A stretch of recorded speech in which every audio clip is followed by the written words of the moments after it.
प्यारे बच्चों, एक बार फिर से आप लोगों का एनएससी फिजिक्स क्लास में स्वागत है, वेलकम है। आज फिर आप न्यूमेरिकल्स ही देखने जा रहे हैं। न्यूमेरिकल्स आज होगा हीट का, थर्मोडायनेमिक्स का पहला चैप्टर का। तो दोस्तों, पहला चैप्टर का जो पहला क्वेश्चन है ये भी एम करीम से बताए जा रहे हैं आपको। पेज नंबर में देखेंगे 178। बहुत आसान न्यूमेरिकल है। शुरू के तो 10-15 न्यूमेरिकल्स तो मैक्सिमम उम्मीद है आप लोग सब बना चुके होंगे, बहुत लोगों ने बना के भी दिखाया भी है। सिंपल फॉर्मूला बेस्ड न्यूमेरिकल्स, कोई दिमाग नहीं है। जैसे पहला सवाल मैं पढ़ रहा हूँ, कैलकुलेट या convert 62 degree centigrade into Fahrenheit, यही सवाल था। 62 डिग्री सेंटीग्रेड को फ़ारेनहाइट में बदलना है। सी का मान 62, एफ निकालना है। इस फॉर्मूले में आप सी के जगह पे 62 बैठाएं और एफ आपको देखिए, एक इक्वेशन एक अननोन, सिर्फ अब एफ बचा। क्रॉस मल्टीप्लिकेशन करें, एफ निकाल लें। अगला क्वेश्चन, इसमें सी निकालना है, एफ दिया हुआ है आपको। सेम क्वेश्चन, अगला क्वेश्चन के निकालना है, सी दिया हुआ है। के का फॉर्मूला क्या है? सी प्लस 200 से एक तरह का जो क्वेश्चन है उसको मैं छोड़ रहा हूँ, आगे बढ़। ये सब तो एक ही तरह का क्वेश्चन, लेकिन फिर भी मैं बता दे रहा। अब इसमें कह रहा सी 100 है, आर निकालना है। सी बाई 5 इक्वल क्या पड़ा है? R by 4। सी कितना है? 100 बाई 5, 520 जा, क्रॉस मल्टीप्लीकेशन करें 80 आ गया। यहाँ से थोड़ा अलग हटके है, कह रहा है कि वह कौन सा टेम्परेचर है जिसमें फ़ारेनहाइट का मान सेल्सियस से डबल होता है, 2C। एफ का वैल्यू जो है वो डिग्री सेल्सियस स्केल का जो रीडिंग है उसका जस्ट डबल है। तो सी और एफ में रिलेशन पढ़ा था ना, सी बाई 5 इक्वल एफ माइनस 32/9। तो एफ के जगह पे आप 2C पुट कर दें और क्रॉस मल्टीप्लिकेशन करें, सॉल्व करें। एक इक्वेशन एक अननोन, तो 160 पे ऐसा आएगा, 160 डिग्री सेंटीग्रेड पे। अब भी करा वह कौन सा टेम्परेचर जिसपे फ़ारेनहाइट और ह्यूमर स्केल दोनों के रीडिंग सेम होते हैं? एफ इक्वल आर के। एफ और आर में ये रिलेशन बताया गया था। आर के जगह एफ पुट कीजिए, क्रॉस मल्टीप्लिकेशन कीजिए, एफ निकाल लीजिए। अगला क्वेश्चन है, वह कौन सा टेम्परेचर है जिसमें सेल्सियस और केल्विन दोनों के रीडिंग सेम होते हैं? क्या ऐसा पॉसिबल है या नहीं? तो देखिए, सी बाई 5 इक्वल है के माइनस 273/5, 5 कैंसिल, और के का रहा सी, तो सी कैंसिल। अब कोई अननोन बचा ही नहीं, सिर्फ क्या बचा? Minus 273 degree. तो यहाँ पे कहेंगे कि नॉट पॉसिबल, ऐसा कोई टेम्परेचर हो ही नहीं सकता है जिसमें सी और के दोनों बराबर हों। सीधे याद रखना है कि जिसका नीचे, जिसको आप डेनोमिनेटर बोलते हैं, हिंदी में हर बोलते हैं, जिसका हर सेम होगा ना उसमें नहीं हो सकता है। जैसे सी और के में जो रिलेशन है उसके नीचे जो हर है वो कितना दी है? यहाँ डेनोमिनेटर कितना है? 5। यहाँ भी कितना है? 5। तो इसमें ऐसा पॉसिबल नहीं है, ऐसा कोई टेम्परेचर नहीं होगा जिसपे सी और के दोनों के बराबर हो। पहले अगर जिसका नीचे दोनों में क्या हो, सेम आ जाए। अब जैसे इसमें कहा के और एफ क्या बराबर हो सकता है, यस या नो? तो देखिए यहाँ पे के और एफ में ये फॉर्मूला आपको पढ़ाया गया था। यहाँ देखिए नीचे अलग अलग है, इसमें कहेंगे यस मे बी हो सकता है। आप सॉल्व भी कर सकते हैं। एफ के जगह पे के पुट कीजिए, क्रॉस कीजिए, आंसर निकालिए। 14 नंबर क्वेश्चन कह रहा है कि एब्सोल्यूट जीरो टेम्परेचर को कन्वर्ट कीजिए किसमें? फ़ारेनहाइट में। एब्सोल्यूट जीरो टेम्परेचर, ये दोस्तों एब्सोल्यूट जीरो टेम्परेचर क्या होता है इसको समझें।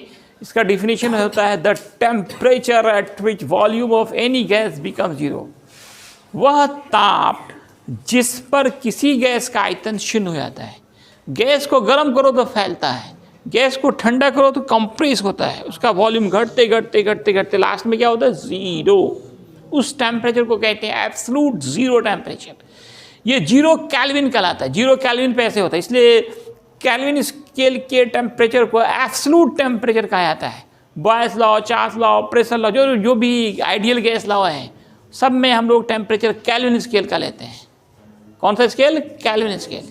तो एब्सोल्यूट जीरो टेम्परेचर किसको कहते हैं?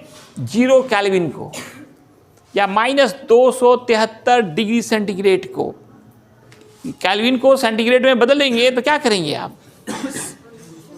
सी है ना, माइनस 273 डिग्री आ जाएगा। तो आप कह रहा है इसको फ़ारेनहाइट में बदलिए, जीरो के को। के का मान 0 है, एफ निकालना है, दोनों के बीच ये रिलेशन है, के की जगह 0 पुट के क्रॉस मल्टीप्लीकेशन करें। अगला क्वेश्चन है कि C1 माइनस C2 10 है,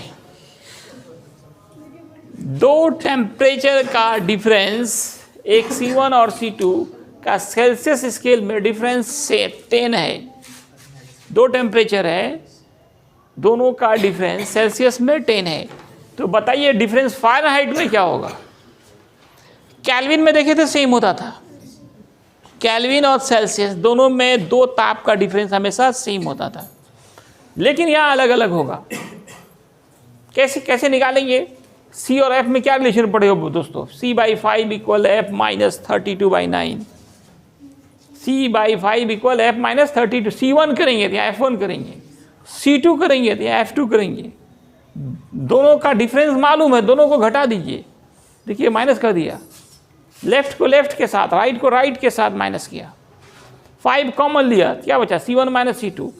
यहाँ 9 एलसीएम ले लिए, 5 यहाँ एलसीएम लिया, कॉमन क्या लिया, एलसीएम लिया, क्या बचा C1 माइनस C2। यहाँ 9 क्या लेंगे, एलसीएम, तो F1 माइनस 32 माइनस F2 और minus minus plus, 32 plus 32 minus cancel, तो C1 माइनस C2/5 इक्वल बचेगा F minus F2/9, F1 minus F2/9।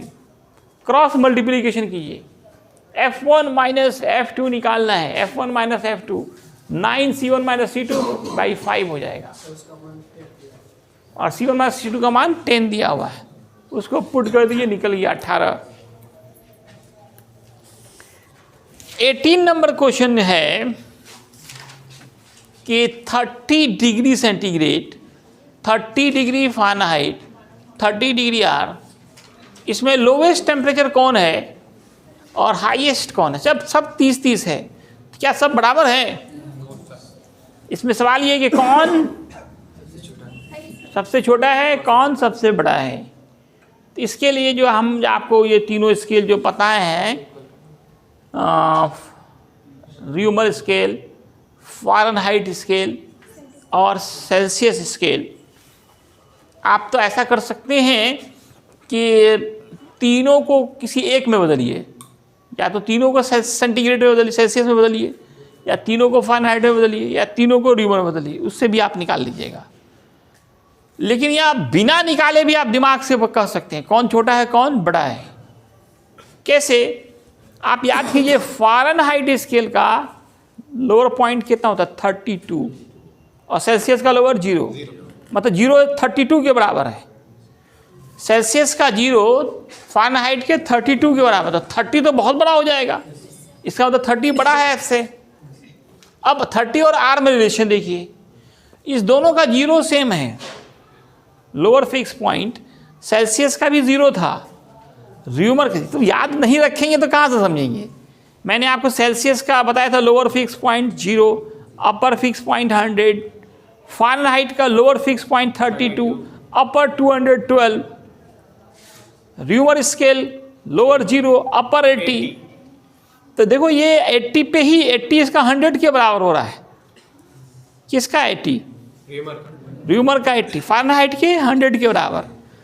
इसका मतलब है ये 30 जो है, 30R जो है, 30R 80 जो 100 के बराबर हो रहा है, तो 30R जो है 30C से क्या होगा, ज़्यादा होगा, 30C से ज़्यादा होगा। तो सबसे बड़ा कौन हो गया ये, और सबसे कम हो गया फ़ारेनहाइट। ये इससे बड़ा है और ये इससे भी बड़ा हो गया, तो सबसे बड़ा कौन हो गया, R हो गया, और सबसे छोटा कौन हो गया, फ़ारेनहाइट। अगर सबका रीडिंग सेम हो तो फ़ारेनहाइट का मान सबसे कम होता है और र्यूमर वाला सबसे बड़ा होगा। अब इसमें देखो सब अलग अलग दिया है, अब तो आप दिमाग नहीं लगा सकते हो। जब सब अलग अलग है तो आपको कैलकुलेट करके सॉल्व करके देखना ही होगा। 40 डिग्री R है, 120 डिग्री फ़ारेनहाइट है, 50 डिग्री C है, तो दोनों में क्या रिलेशन है पहले निकालिए आप। R/4 F माइनस 32/9, आप सबको फ़ारेनहाइट में बदल दीजिए, 40R को फ़ारेनहाइट, यहाँ पे R की जगह 40 कीजिए, F निकाल लीजिए, देखिए 122 आया, ये 122 है ही। 50 को भी बदलिए, देखिए ये भी 120 आया। इसका मतलब तीनों का मान क्या है, बराबर है। कोई छोटा बड़ा यहाँ नहीं है, ऑल आर इक्वल। 40 डिग्री को फ़ारेनहाइट में बदला 120, 50 डिग्री सेंटीग्रेड को फ़ारेनहाइट में बदला ये भी 120, अब बीच वाला 120 है, इसका मतलब तीनों क्या है, बराबर है, सबका मान 120 के ही बराबर आ गया। इसमें कोई छोटा बड़ा है, सब क्या है, बराबर। इस तरह के और भी क्वेश्चंस दिए गए हैं, कौन बड़ा है कौन छोटा है।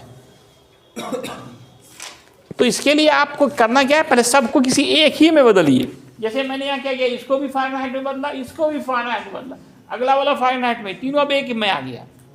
तभी डिसीजन लेने में आपको आसानी होगी कि कौन छोटा कौन बड़ा। यहाँ तो सब तीनों का मान बराबर हो गया, इस सवाल में भी आप कर सकते हैं। तो 30 डिग्री सेंटीग्रेड को भी फ़ारेनहाइट में बदलिए, 30 आर को भी फ़ारेनहाइट में बदलिए, तब तो और क्लियर हो जाएगा कौन छोटा है कौन बड़ा है। जिसके पास दिमाग कम है वो ऐसे कर सकता है। ठीक है ना, धन्यवाद।